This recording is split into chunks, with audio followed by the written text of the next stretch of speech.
Hi, this is Paul. I was watching Luke and the boys just talking this morning, and then I saw this thing premiere, and this one was a humdinger. There is a ton in this conversation between Jonathan Peugeot and Jordan Hall. And again, I've said this a number of times. I'd listened to Jordan Hall a number of times before his conversion. And I think since his conversion, at least in my opinion, there have been some really helpful leaps. Now, maybe it's just because I understand him better, because he's he's got some better connection to Christianity, and so I can understand the kind of things he's playing with. Maybe it's because he's thinking things closer to where I'm at now. But the video I made about Game B, sort of the fork in the road with Game B, and I couldn't get I couldn't get AI to give me the kind of fork in the road image I wanted to, so I had to go down to something more basic. This is even so more true now in this conversation with Jonathan Peugeot, and it just, of course, they have a good teaser at the front end, but let's start here. How has it been for you, like in the transition towards Christianity? Like Oh my what goodness. I mean, because it's changed. I mean, your whole life is probably quite different now. Okay, well, I'm gonna maybe have to use a kind of a crazy metaphor, but it's Now, what's interesting is that I've heard him asked this question a lot, and I've asked him this question, and so he has spoken on this question a lot. And since his conversion and his baptism, of course, this is something that all the Christians want to hear about. But the terms he put it in this time were super helpful for me in terms of what I've been hearing and what I've been watching. So let's keep listening. the first step of the metaphor is a little bit like going over a waterfall. Uh-huh. The second step of the metaphor is even crazier, which is you begin to realize that there's no bottom to the waterfall. And then the third step is you begin to notice that the whole thing is actually learning how to swim in a bottomless waterfall, something Hmm. like that. I mean, everything just moves. Things are just moving continuously, rapidly, and with an increasing level of, what's the right way of describing it? Like secure surprise, something like that. Yeah.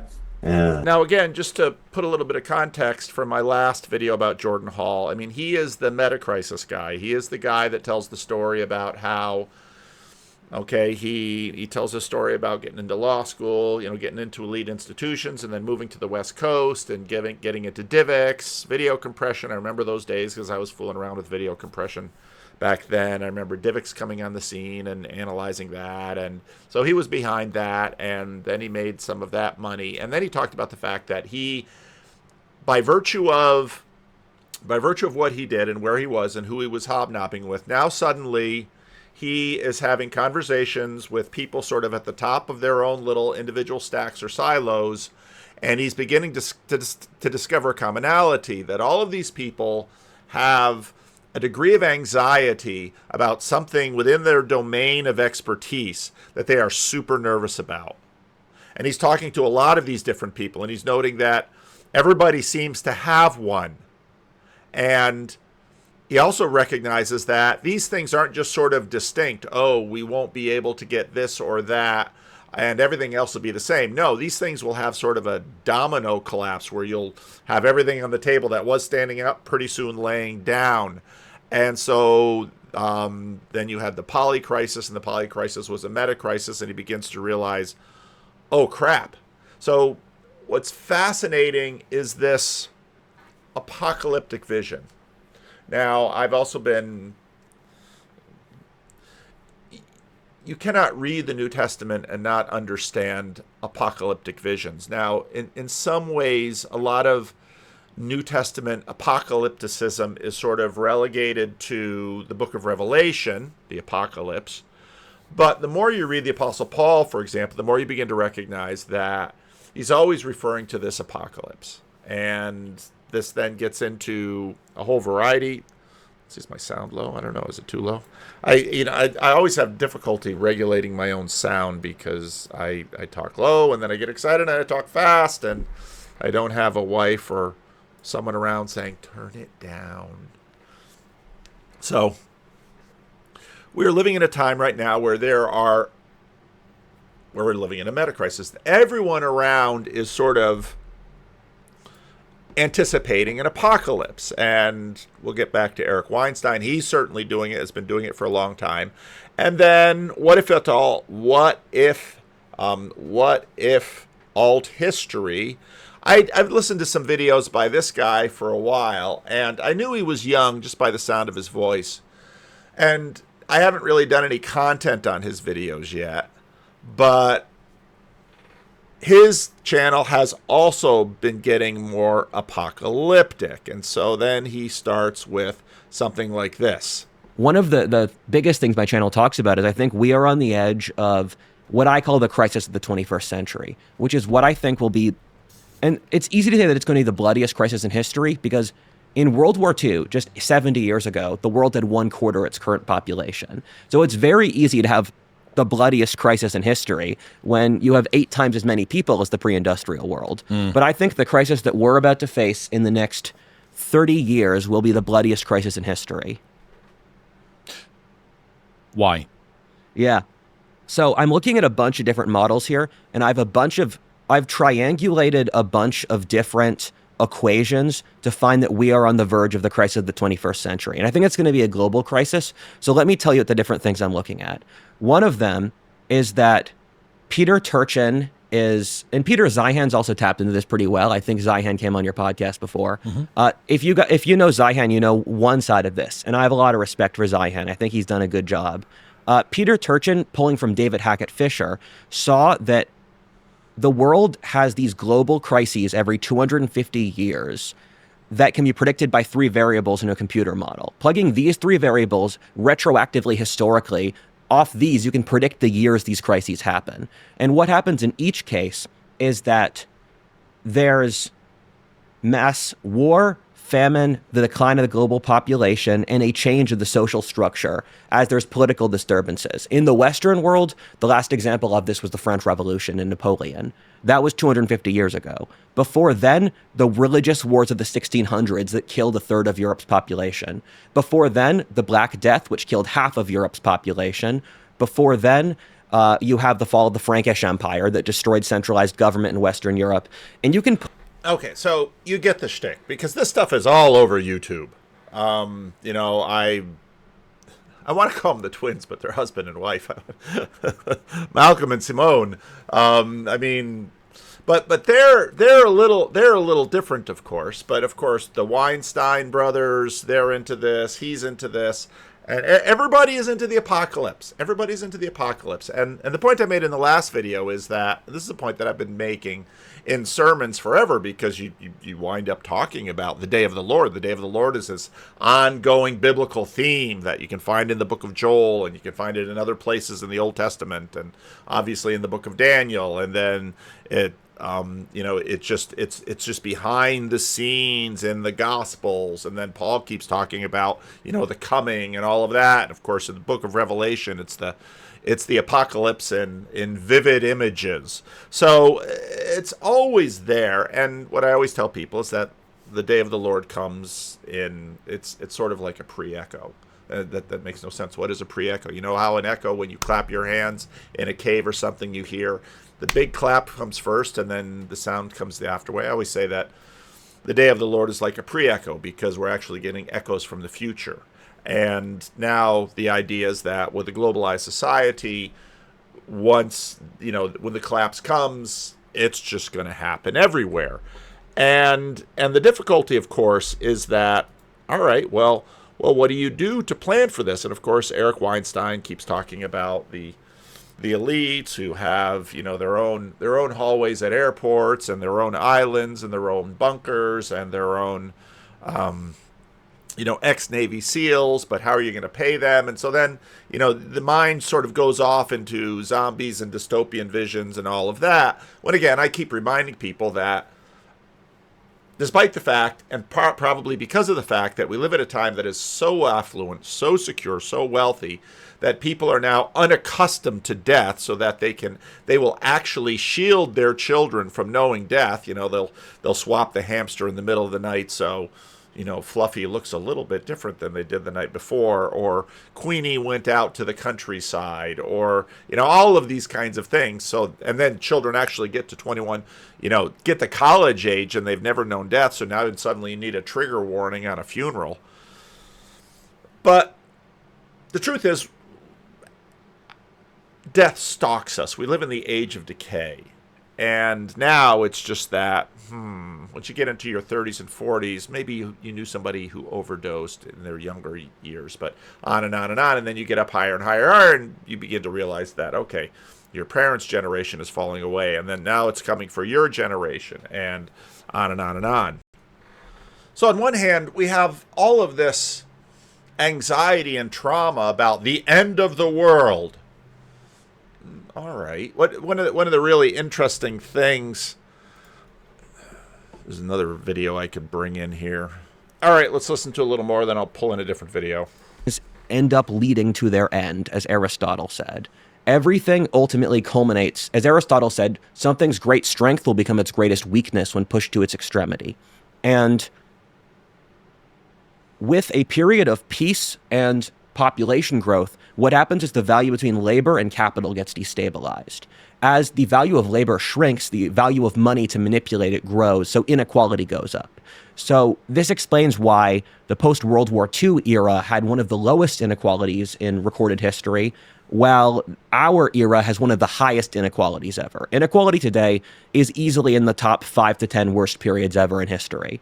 And thus, what happens once the inequality gets that bad and wages stagnate? Because we have done literally everything we could do to depreciate wages. We have doubled the population through natural population growth since World War II. We've imported 50 million immigrants, and that's a lowball number. We've globalized to countries like Mexico, China, Malaysia that have lower labor value. We've imported women into the workforce, and they're 75% of the population. We've done automation, which is actually, people don't think about automation, but it's already probably the second or the third most important variable there. So we have increased the supply of labor by 40%, but we've increased the supply of labor by 40% over what the demand is. So that's why wages go down. Mm-hmm. It's why Homer Simpson was a lower middle class loser, but he had a wife and kids. His wife stayed at home, 3 kids, owned his house, could go on multiple vacations a year. For upper middle class people today, upper middle class young people, that's out of reach. So the quality of life has declined precipitously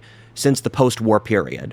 And this is something that we've been really gaslighted about, but you can look at a variety of metrics between spending power, between ability to own a home, even stuff like height or sleep quality or obesity. And for example, over history, whenever the average age of marriage goes above 28, you're going to have a political crisis.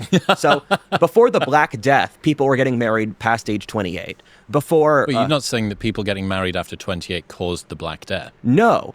Humans, what I like to say is humans are designed to breed first and be rational later. So what happens when you pull out the incentive structure where the society, because we live in a society where people are working too many hours, they can't afford a house, they can't be successful enough to attract a mate. Thus, their ability to reproduce declines. Once the ability to reproduce gets weaker, it means people start to tear the system apart, because if you're screwed in the current system, you're going to roll the dice to get a different outcome. Because if you're screwed in the current route, you have an incentive to roll the dice with a revolution or a political crisis, even though it means you could die, because that gives you at least some shot. And so what happens as inequality grows, quality of life decreases, is the population splits up into different sub-factions based on the self-interest of different groups. So in medieval France... Okay.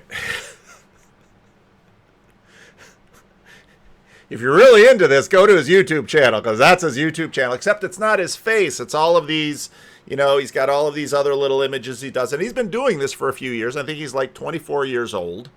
And he's obviously super smart. He's obviously read a ton of books, but what he hasn't done is lived very long or lived a lot of other things. So, there are so many memes I could sort of, if you've ever been, well, and okay, so I have just a wee little bit of status because I have more than 5,000 YouTube subscribers. And if I go to a conference and there's someone who's really smart and really passionate and really motivated, and they get me in a corner, then it'll be this for a half hour or 45 minutes, and then whoever the conference organizer is sort of swoops in and says, "Oh, Paul, you have to be somewhere," and rescues me. There are other people in my life who are just like this, and it's like, it's amazing that they don't pass out when they talk, because it's just one thing after another. But again, he's very smart. He's read a ton of books, but he's young. And it doesn't mean that everything he says is wrong. He might be right about a bunch of things, and there might be a coming crisis in the next few years. It may very well be. These crises happen. You know, and you might look at the Black Death and say, well, what caused the Black Death? Was it was it increased transportation so that, you know, the parasites like the rats and the fleas on the rats could pass along, and yada, yada, yada, yada, yada? Was it because of the Crusades, because the Crusades went over them and the ships came back and the rats came off and off the plague went, et cetera, et cetera, et cetera? The difficulty, of course, is that, okay, quality of life, happiness. We're always trying to measure the unmeasurable. And actually, in this recent Jordan Peterson conversation, which was also super interesting. Now, this it was renamed since the first time I saw it. Heaven and Hell and the Human Condition with Jack Symes. This was a super interesting conversation. And again, they're conversations that I would love to just do a full-blown commentary on. They are stacking up to the sky, and I am never going to get through that stack. But this was a good one. And part of what made this good is Jordan's conversation partner was smart, articulate, didn't necessarily back down, really challenged some things. I thought it was super helpful, but I think a whole bunch of things were sort of illuminated and exposed by it. And I thought he pressed Jordan in some of the right ways that really made Jordan. I think Jordan did very, very well in this conversation. I think often he just says his points and they're not really checked, and there are things that could be checked. This guy did check him, and I think Jordan was able to go past that. And one of the big issues, of course, Malcolm and Simone talk about this too, this negative utilitarianism. One of the big issues that is sort of the implicit religion of the day. So yesterday, the current season, the season that just ended of Bachelorette, was yet another train wreck.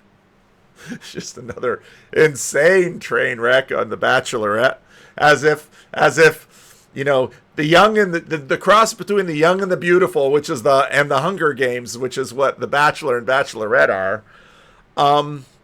One of the most interesting pieces yesterday, we just kind of hopped around to get that season beyond us.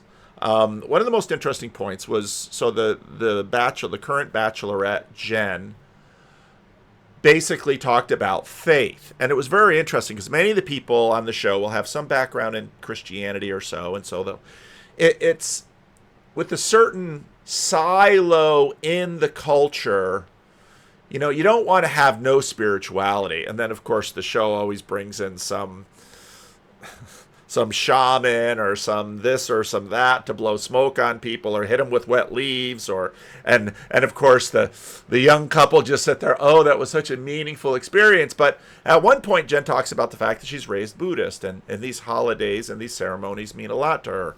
And it's very interesting because I was kind of waiting for any pushback on this, or and oh yeah, that's important to me too, and it's just kind of what you hear from all of these people. But it's the main, I think, part of the reason I think Malcolm and Simone are so helpful is because they've got a handle on the fact that the main religion in our culture revolves around this axis of happiness and suffering.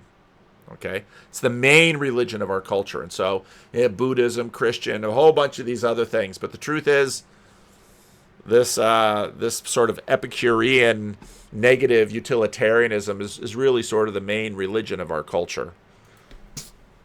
I guess my first response to that question to you as well is that it isn't obvious to me that the axis of happiness and suffering is the right axis of evaluation.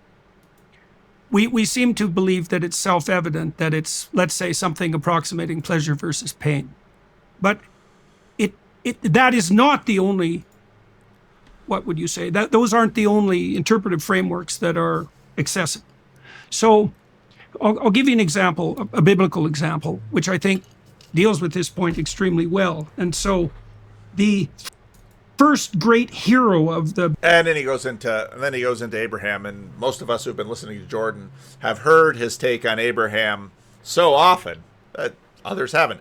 Part of the problem, part of the burden, if you're a high-profile person who is creating material that millions of people see, is you have to keep repeating your stories over and over and over again. It's not just a function of the fact that you're on so many things and you're doing so much talking during the day, but if there's something that you really want to get through, you have to repeat it forever and ever and ever. I noticed during the George W. Bush administration that he would repeat himself so much, and I was a news junkie back in the day. I think, he repeats himself so much. And then I figured out that's not a bug, that's a feature. He knows what he's doing. But they really talk about this access of suffering, and they talked about the fact that, you can't exactly just measure these things.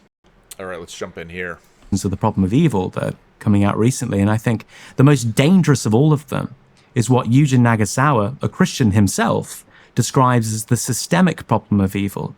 And he says, a perfectly good God, the challenge goes, would not gear the system, rig the rules to give rise to life as evolution by natural selection. That's not a system that God would put in place. It necessitates the pain and suffering of countless sentient creatures, and there is no way of getting consciousness and intelligent life without them.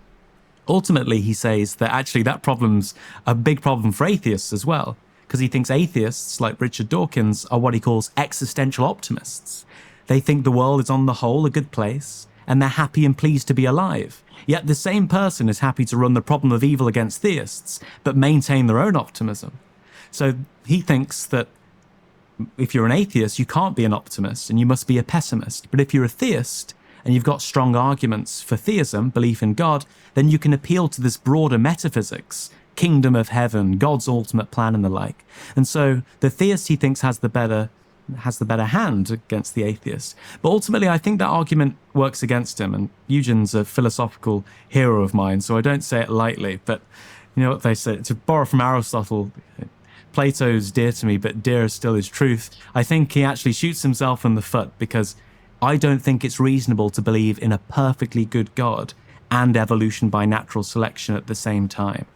And there is questions to be asked there about, and this goes back to the start of our conversation, and working as part of the Inner Experience project at Durham University, we look at the conscious experiences of all things we consider to have capacities for subjective experience. And the question is, can these non-human animals experience pain and suffering in any way, shape, or form that we can? And I think most of us think that's the case.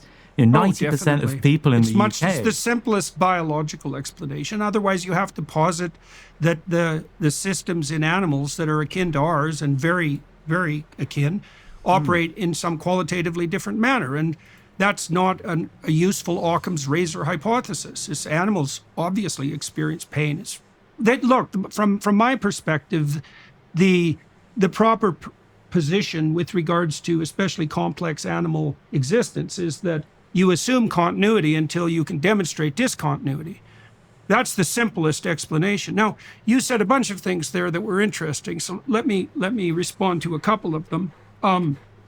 So in the story of Job again, Job has every reason to shake his fist at God and die, to claim, in some sense, what the antinatalists claim, to claim that existence, like Mephistopheles in Goethe's Faust, claims that the existential situation that characterizes reality is so dismal in its essence that it would be better if the whole thing was just brought to a halt.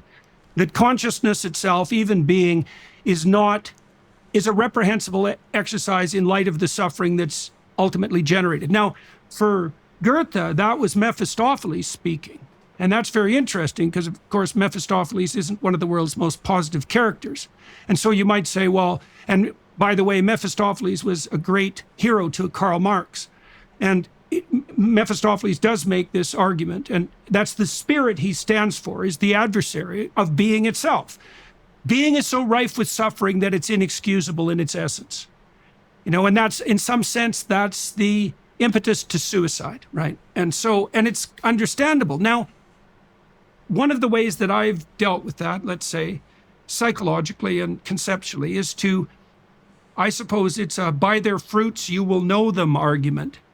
My sense is that if you take the seeds that grow from that, or the fruit that grows from those seeds, that those fruits are bitter and evil, that if you adopt the antinatalist perspective, and look, it's perfectly obvious why it's justifiable, because the world is saturated in suffering.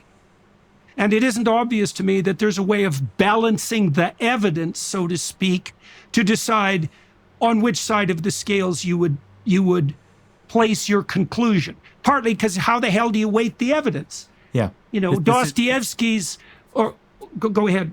This is great. This is an interesting point of agreement. And I'd like to have seen this come out in your discussion with Musk, because I think he pointed to a form of agnosticism to begin with. And then when talking about antinatalism, he said something along the lines of, it's obviously ridiculous to think that the world is just suffering. And to quote to paraphrase the late, great Dan Dennett, he said that we should only begin to criticize our opponents after we express their ideas in such a way that they go, oh, I wish I put it like that. That's great. And I don't think the antinatalist says everything is suffering, as you pointed out there. They say the world has more suffering than it does happiness, that all happiness and pleasure is bracketed in suffering and pain. This is the Buddhist idea, the Schopenhauerian idea, the views of David Benatar and David Pearce, the negative utilitarians who want to eliminate suffering. And that means, and I asked David Pearce this, a transhumanist, I asked him once, well, if you're a negative utilitarian and you think the moral goal is to remove suffering, why don't you just blow up the world? Why don't you just give us drugs that make us feel nothing? And he said, well, I don't think I'm going to get voted in if I say I'm going to blow up the world, but I certainly would like to do it. And it's like, you got to admire the honesty there, right? You could. Now, it's so interesting that politics came sneaking into that argument, because, of course, that is sort of the focus. And then the game, basically the fork in the road on Game B video talked about that. So this was a good discussion in terms of, okay, so there's no question that, let's say, the Second World War was a really painful, suffering-laden thing. In fact, the Chinese were suffering before America got in the war in the Pacific, obviously, and the Koreans were suffering at the beginning of the 20th century under the yoke of the Japanese, obviously. But suffering, of course, is a question of, okay, what's my point of view that I'm sort of looking at? Because you can find I've seen this for years. You can find an empire that is sitting astride the world and go into a home and find suffering. The Roman Empire was simply filled with slaves. Was the suffering of the slaves greater than the suffering of their masters? So quite likely, that's not a hard thing to say. But at the same time, suffering is a very strange thing that, first world problems. There's I love the Gene Wilder Willy Wonka episode, and the little girl that wants the goose that lays the golden eggs, and on and on and on. So it's just fascinating that on one hand we've got these debates about suffering. I was trying to get some screen captures before. Some people, when you're doing screen captures of their face, are tremendously difficult. I don't know why. They just have a lot of quick facial movements, or some people it's almost impossible to sort of get a still and get their screen capture. So on one hand, we've got this, how on earth, remember Rudyard Lynch is making this argument that everyone's sadder now, everyone's worse off now. And of course, this just jumps me into Chris Arnott. His Substack is just absolutely tremendous. Chris Arnott walks the world, and just even the title of his Walking Hanoi Part 1, Generosity, Happiness, and Spiritual Emptiness. And of course, I'm always, because I'm a pastor, I'm always sort of looking at many of these measures, because these are the measures that I live with in terms of one's spirituality, of course, has suffering and happiness in it. But if you're actually paying attention to people's lives, this is probably part of the reason that Jordan Peterson caught my interest, in that meaning is super important. And in fact, Christianity is so much joy in the midst of suffering. And Christianity, unlike at least certain takes on Buddhism, in which is it suffering the enemy, or I'll let the Buddhists debate all of that stuff. But Christianity isn't negative utilitarian, and Christians have been doing this. But again, living in the third world, you begin to realize that if this is more of what your life looks like, well, little motorcycles everywhere. I haven't even read this, but it's just. But one of the things that you realize if you live in a country like this is that every one of these people out there, whatever they're doing, they usually have a mixture of joy and pain and frustration. It's deep and rich, and sort of what America has done is sort of raised the floor and then flattened it to the amount of delight that I can get from a good show on Netflix. I mean, and it's sort of what America's done. We sort of raised the floor, but put a roof on it for fear of losing the floor. Whereas most of the world can't afford a floor, so they're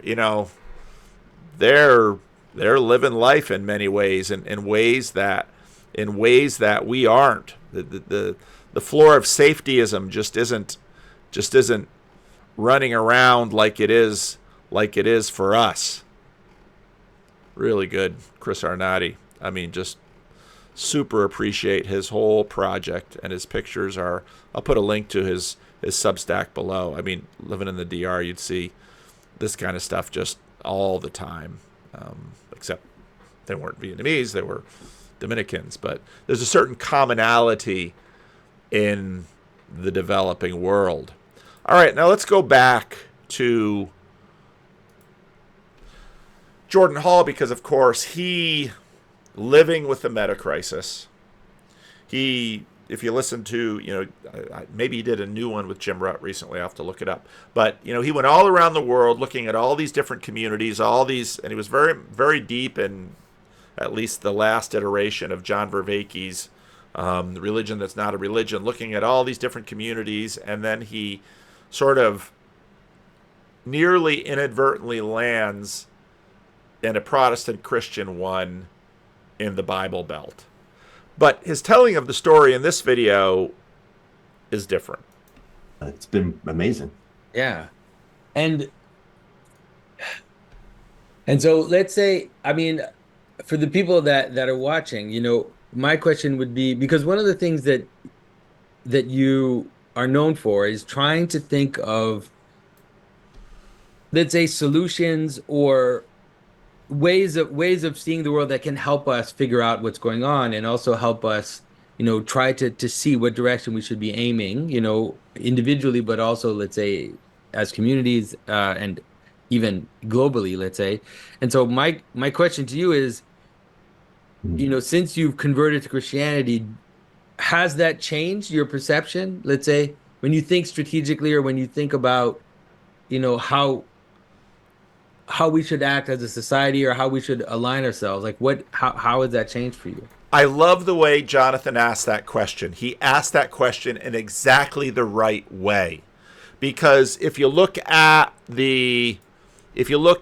Eric Weinstein, if you look at Rudyard Lynch, if you look at Jordan and Jack Symes here, now see, Jordan has an advantage again in that he spent most of his life as a university professor and a clinical psychologist.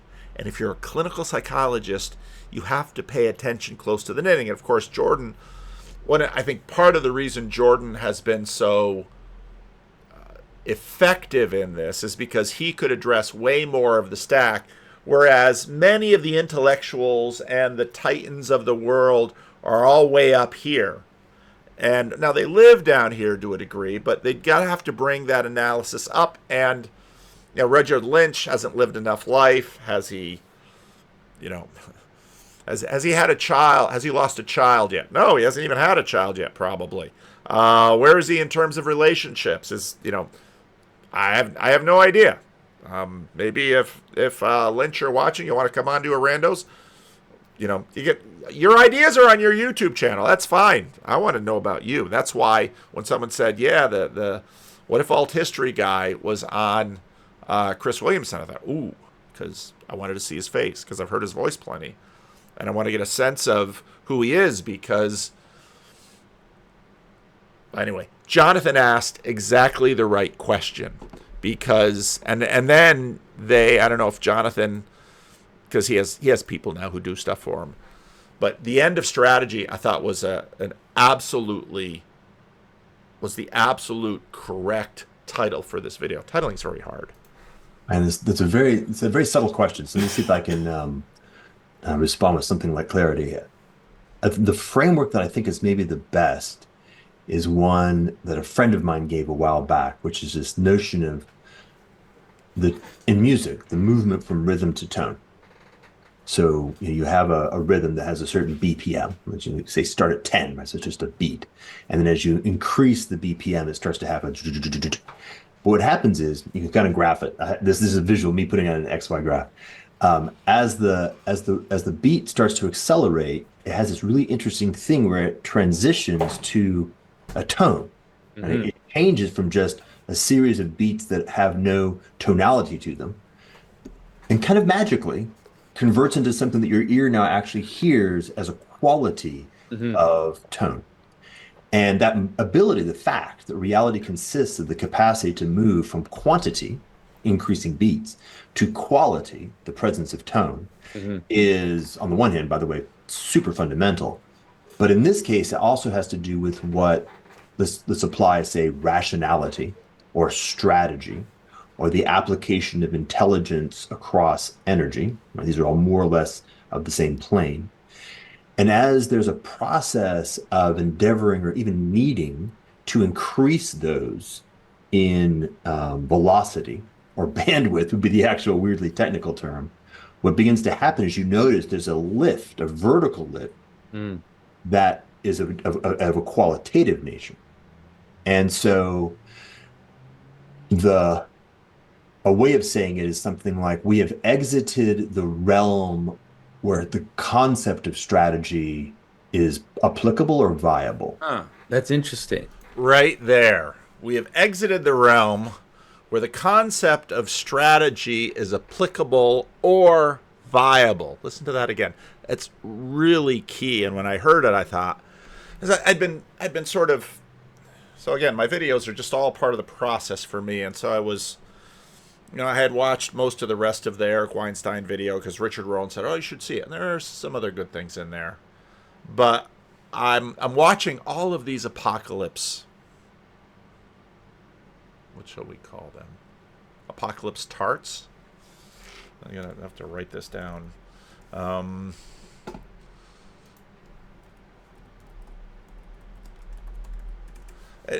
tarts in the sense of, they're coquettish. They're drawing attention to themselves. They're on all of the, the thinky talky podcasts that most of us are listening to, but they're okay. So you listen to Eric Weinstein or Richard Lynch, and okay, the disaster is coming, but Eric Weinstein, I assume, is still trying to get his FU money. He doesn't have it. And he is the mega mind that wants to, tell us all that the end is near. He's the sandwich board guy. And okay, but how are you going to save yourself? And the fact is that once you reach a certain level of finance or what have you, where you're probably not living hand to mouth. You're probably stacking up. You're doing well. Let's say it that way. What about the rest of the poor schmucks who can't get a house? And what about the, what about? Let's see. Come on, where is it? It's really bad when I do this in the middle of it. Yeah, what about this guy? What about this woman? What about this dude? What about her? What about these kids? What about this mom? I mean, she's just in terms of my assumptions, having lived in the Dominican Republic 30 years ago, just by the quality of that motorcycle, and she's probably doing quite well relative to the woman who cleans her house. And they're living in Hanoi. They've actually made it to the capital city. They're probably doing quite well.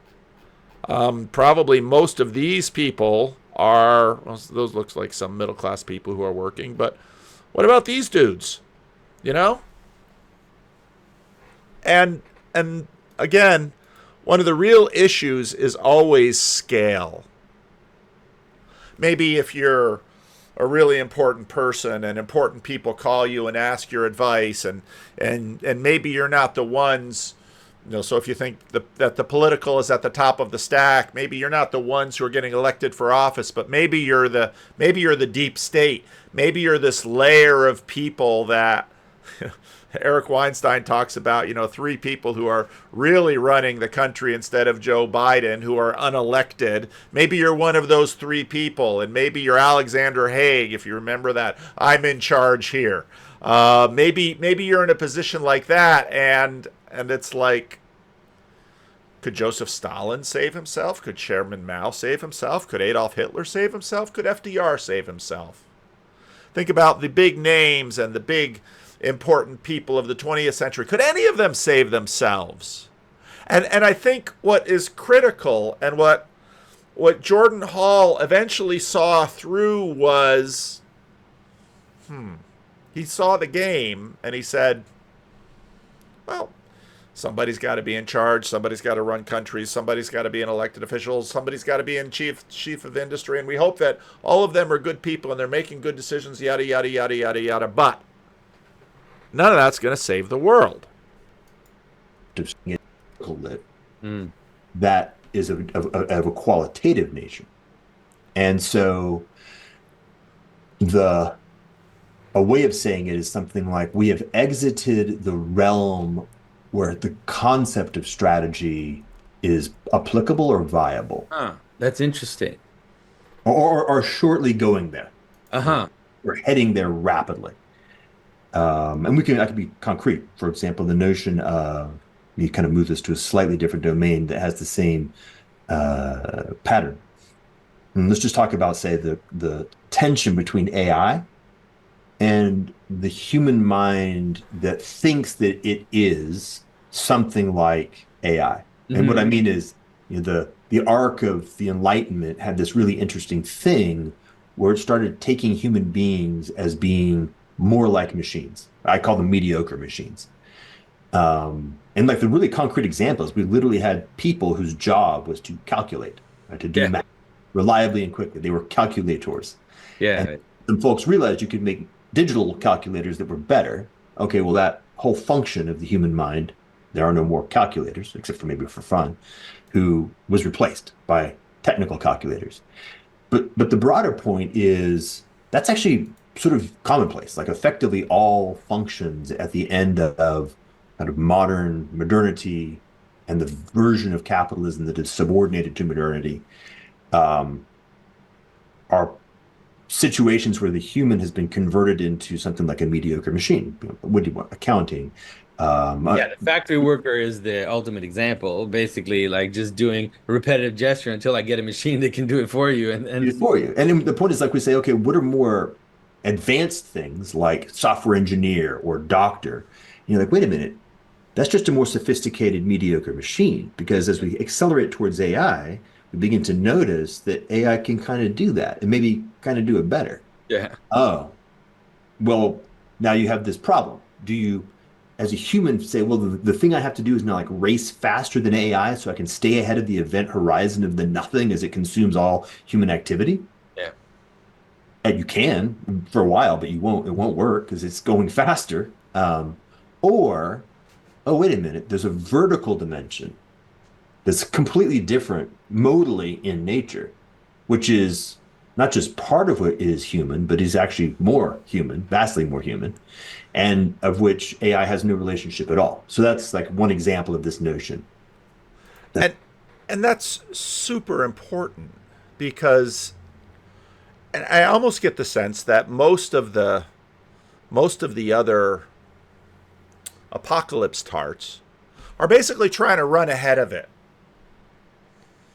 or they're just saying there's no running ahead of it, and it's only it's and again, just like on The Bachelor, if you bring up spirituality or God or something like this, most of them will say, "Oh yeah, I got that too."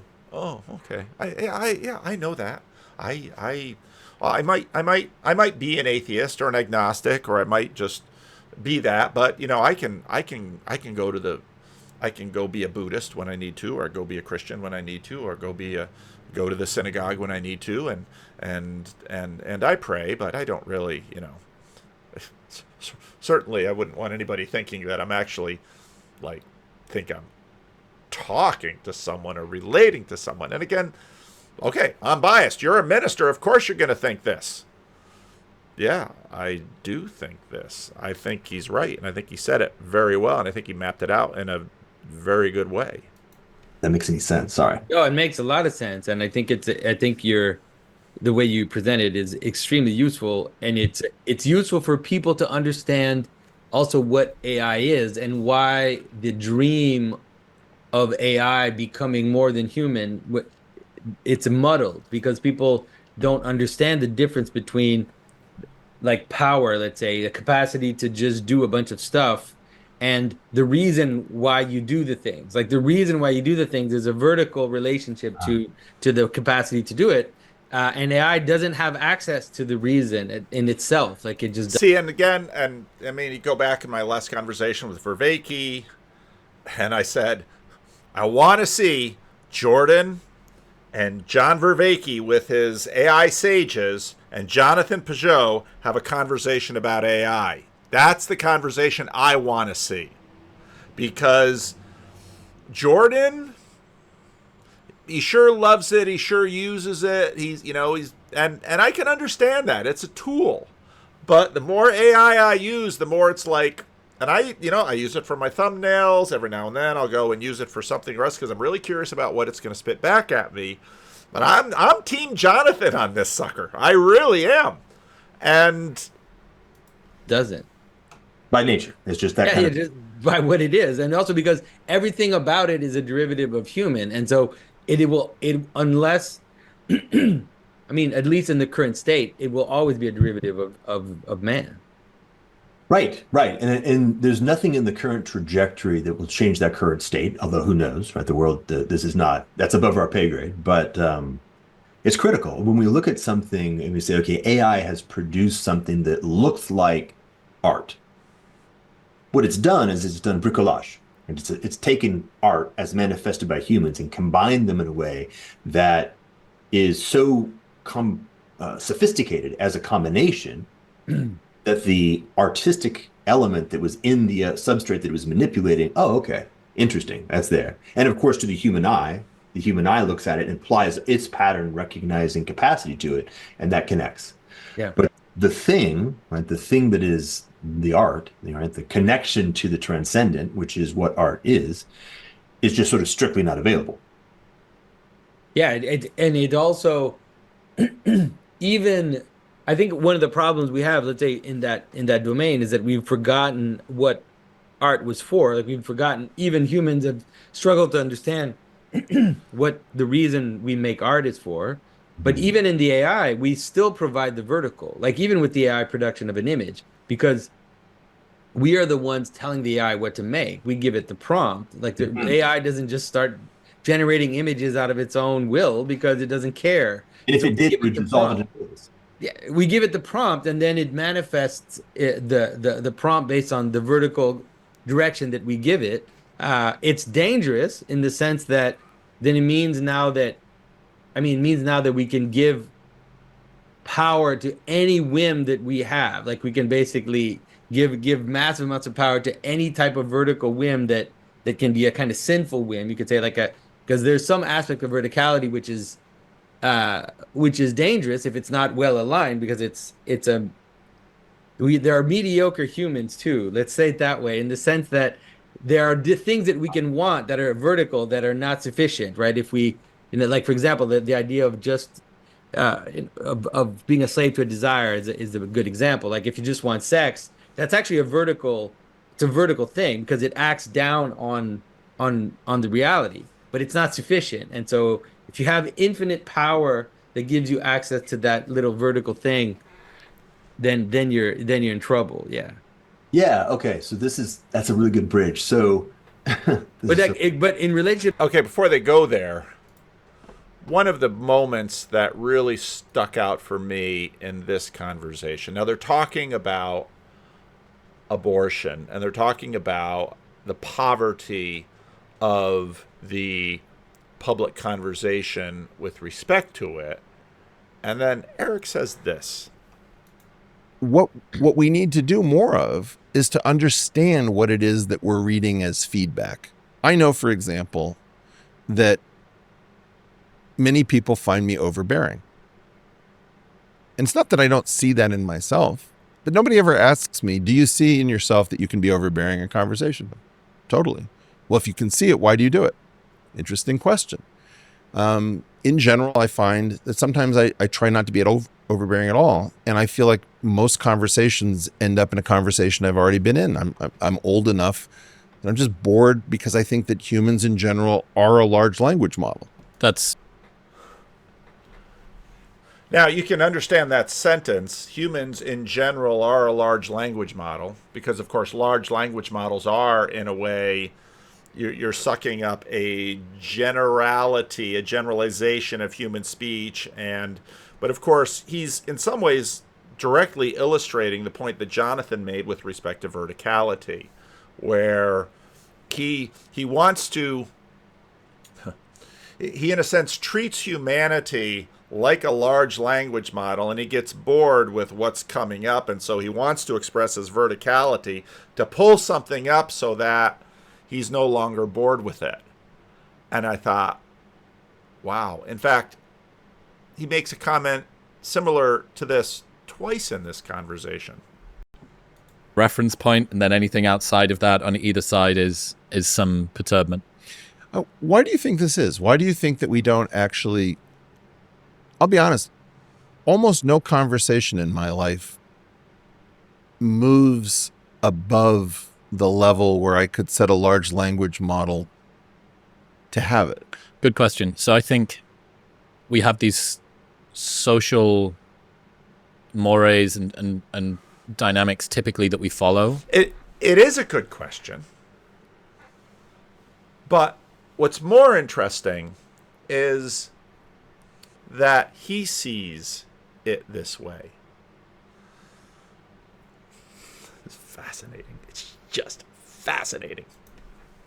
By not wanting to look silly or play outside of an area that we know, a lot of the time it causes us to go back to scripts that we've run before that we knew kind of worked.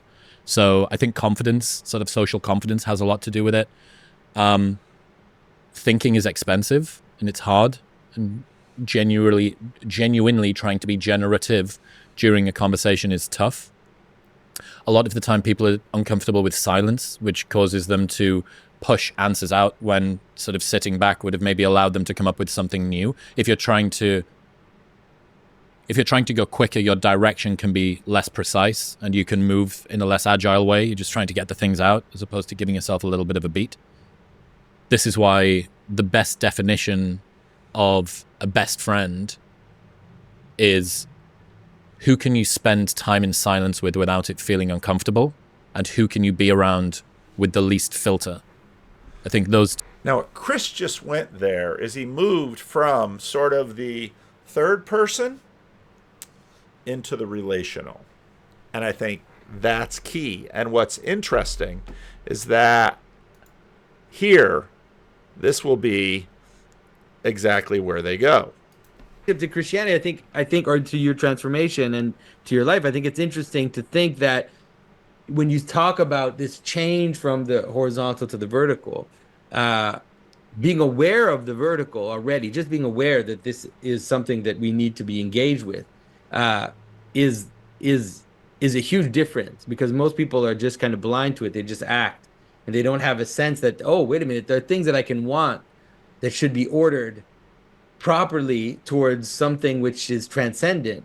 If not, then I have then I have the problem. Yeah. And then you're sort of that case, it's you're playing out something that has already happened. And then there's this sort of flattening that will occur over time. What do you mean?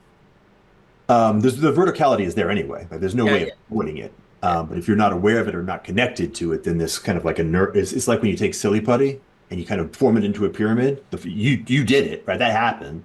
But then when you let go, it can, right? Yeah, So- And what he's describing there, welcome to the last 300 years. what he's describing there is, without the verticality, imagine just one of these corporations setting a large, well, even, when they set two large language models to talk to each other, where that goes. So yeah, so what happened? I'm trying to figure out. This feels like this is an interesting, like a confession. So the way that Now, remember, Jordan isn't done telling his story. And, I mean, you just have to have a fairly long attention span with these things, because there's a big arc. But the big arc is just part of setting up, well, why would joining a church be an answer to the poly crisis and not getting one politician versus the other politician elected? I was dealing with this problem of the acceleration of the playing out of the secular dynamics. It's this meta crisis, cascades, like the way that different systems interact with different systems. What happens when the rate of agency just continues to feed back on itself? The technological expansion, explosion, things like that. Intensity, like bigger and bigger perturbations. Like, this was the thing that I was really worried about, maybe up until about 2 or 3 years ago. And what happens is the term is actually what is invariant under transformation. Right? As the set of contexts becomes broader, if you're trying to figure out how do you respond to a larger set of contexts, or to a set of contexts where you can't quite predict what it is you're dealing with, you have to look for strategies that are invariant under more and more possible contexts. A simple one would be like, let's make it very concrete. Seek the high ground. It doesn't necessarily matter exactly what your situation is. Yeah. It's a very good strategic rule of thumb. Like Sun Tzu, when he writes The Art of War, what he's basically saying is, like, guys, here's a whole bunch of stuff that is probably going to work. Like, I don't know where you are, what you're doing, but if you choose the battlefield and the enemy has to fight you on your choice of battlefield, good rule of thumb. Right? So these are rules that are invariant under lots of different contexts. Okay. What happens if you continue? Now, of course, when you look at someone like Rudyard Lynch, that's what he majors in. Because, again, he's young. He's read books. He's read Sun Tzu. He's read all these. He's a super smart guy. Remembers this. And, out he goes. He's, talking away. To sort of recurs on that. What are more invariant? What are the most invariant? What is the most invariant in principle? Right? So this is like you're climbing this pyramid of the things that are the most fundamental. Which is to say, ultimately, you're beginning to move from the immanent into the transcendent. Right? You're looking for things that are now eternal principles that are not bound to the playing out of time at all. And then you're noticing that the eternal principles have a structure that is intrinsic to the eternal principles. This is me, by the way, moving up. And by the way, always trying to figure out how to move out of the pure abstraction into, okay, what are the actual embodiments of these eternal principles? So Taoism, for example, is very high on the stack of actually perceiving the structure of the internal principles and then knowing how that embodies itself in life. It's not that hard to get from these points at the highest level of the stack. I found myself going, okay, I'm at a certain level.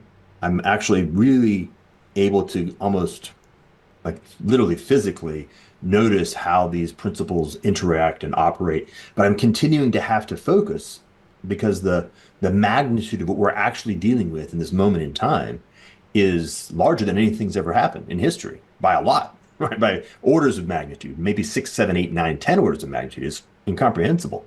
So if we want to find a way to navigate it properly, we want to have a kind of a scope of vision which is symmetric with the magnitude of the scope of the problem. We have to just keep going up that stack. And so what happened was I got as high up the stack as I could get under my own power. And now that what he says right there is really important, because not everybody's going to get the same level on this stack.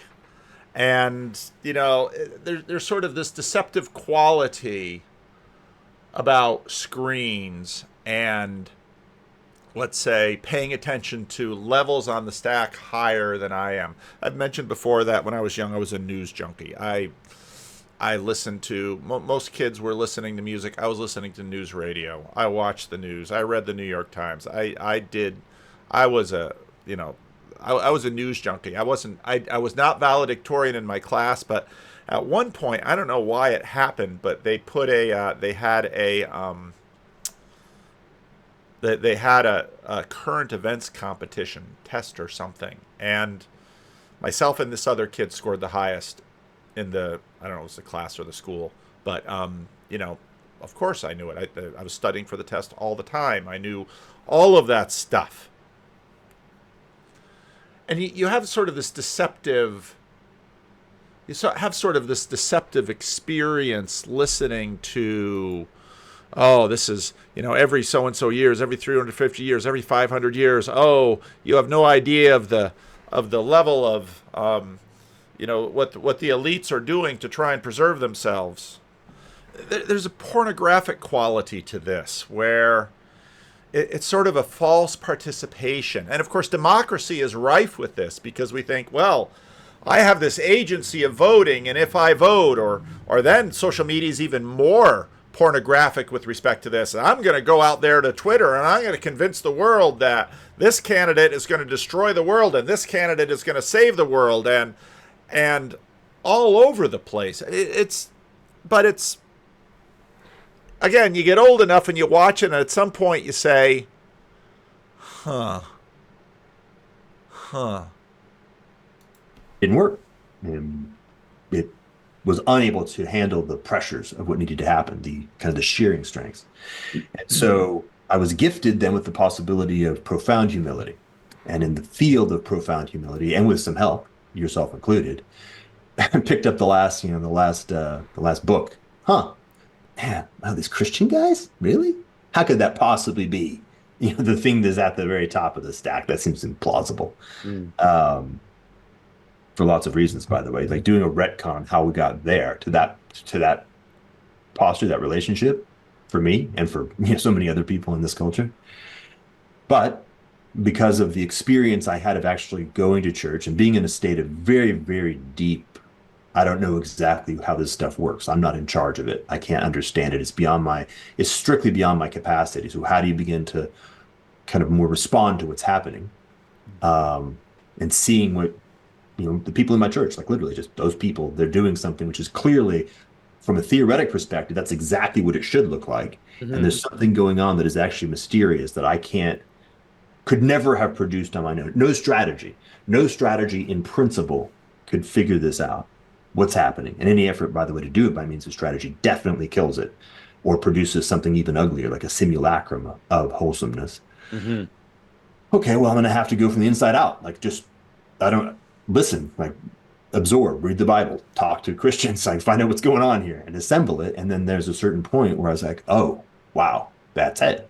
Found it. That's the point. That's the location, which is the highest of the high. Mm-hmm. And then everything else orders out underneath that. And that's where we end up. So in some sense, the answer is this is the logical logos, right? The logos conclusion of that work with continuity, every step following every step and the pieces coming in. And there's nothing about it from my point of view, looking back, that is of the sort of like, I don't know, abandonment or nonsense, but rather quite the opposite. Like, this is actually the proper way of responding to the circumstances that we find ourselves in. So when you let's say when you say you go to the church, or you encounter these groups of Christians, and you see the thing that's at the top of the stack, what is it that you're seeing? Like, what is it that you are perceiving in their, like in the way that they are, or the way that they're interacting, or the way that they're acting between each other? Well, okay, there's two ways of saying that, and let me try the second one first. So well, the way I would describe it is being in the presence of God. The ability to actually notice. Again, relational. Remember how Williamson, you got Eric Weinstein looking down on us large language models, and Williamson's just trying to grok this, and then he goes to being with a best friend. That wasn't arbitrary. Why Williamson went there? Oops, not them. These guys. That there's something that means something. Yeah. The presence of God is an experience that is something that one can notice. There's a difference between not and being in the presence of God. And for me, it actually happened, oh, that's how interesting, in two very distinct ways. And they interface with each other. One was maybe at the level of, I want to say mental, but faculties, like the interior faculties, reading, thinking, talking, trying to make sense of what these concepts meant. And very specifically, actually, ultimately focusing on the Trinity. And so really, what is this? And delving in and reading like the kind of the 300 AD, the Desert Fathers and the guys who were really putting those ideas together, trying to understand what they were saying from the inside out. And at the same time, going back to church and going back into house church and going back into community and going back into communion and being in the experience. That's the third, being in the actual experience of communion. And then something happened where I noticed that there was a quality of capital P presence, and that there was something about that quality of capital P presence that was shifted, right? The theoretical shifted to relational. The relation right there. The theoretical shifted to the relational. At the community level shifted into communion. That makes sense? Yeah. I presume it must. Yeah, so that's the best I can do at this point. On August 27th, we are going to start to ascend the mountain of purgatory, Richard and I, That's right. and continue on the second Dante class. So you can please go and sign up. The first class in the past few hundred years is that much of the theological language has become debased. And so when we say things like God, or we say things like communion, I'm not saying those things don't have a reality. Of course they do. But one of the difficulties is that it's been cheapened by, just our history and materialism and all these issues. Like when we say love or we say spirit and we use all these words. And so because I know you've thought, because I admire the way that you see things and how you think of it. To me, it's a good idea to get your description of that experience, and I think you explained it very clearly in talking about a shift, and the shift is, in some ways it's a shift of participation, right? It's a shift to attention, not just abstract attention, but attention, like you said, the attention that you give to a child, when you're caring for it, is not the same attention that you give to a problem when you're thinking about it and analyzing. Right? Nice. Yeah. And that's a real qualitative difference that you seem to be trying to account for. Yeah, let me see if I can hit on that. So, as a part of the process that kind of I began to cultivate over the period of, say, 15 years from when the meta crisis first landed, was the recognition that there's a proper way of learning. And what I'm trying to do is I'm trying to distinguish between the thing that our education system calls learning, which oddly enough, Derrida more or less perfectly described. And it's this horizontal relationship between signifiers that are all happening disconnected from experience, disconnected from embodied experience. Right. And so that is when I talk about emissarianism. It's exactly what we're talking about. The process of, embodiment is actually more fundamental than the ability to move signs back and forth. FYI, if you happen to be listening to this right now and you're still stuck in the mode of thinking you understand things by virtue of doing kind of the discursive relationship between signifiers, I would like to urge you to not think that's true and actually notice that become like unto a child, meaning learn from your experience, reconnect a concept to something that you've actually experienced phenomenologically, like in your actual life. And then you can own it, like it lands in you, and then you can begin the process of moving back up. Right? So that's the practice of embodiment. Right? Pistis. So let's call it renovate, resuscitate, revalorize. Right, an actual word from theology. And we have this word pistis, which in English is translated as faith, which in the contemporary world that Derrida thinks is actually how reality works, largely means maximally degenerate delusion. And that's what the word faith sort of largely means in sort of the postmodern sensibility, and which is postmodern. Or belief without evidence. So pistis, of course, is believe, faith, trust. He's using the Greek word, but again, and Peugeot will basically say trust, and then Jordan will go on to make a comment about basically the emissarian ways of the new atheists that were like, well, we're going to line up all of these little, there's these little Amazon boxes of truth, and we're going to line them all up, and we can build them, and we can build a tower to look God in the eye and make a name for ourselves. And now again, none of this means that, well, there won't be a crisis. There's always a crisis. None of this means that, when things get really bad, the poor are going to get it in the teeth in a way that the rich continue to survive. Not, all of that is true. But, and I think in many ways this is where you begin to get at the meaning crisis, because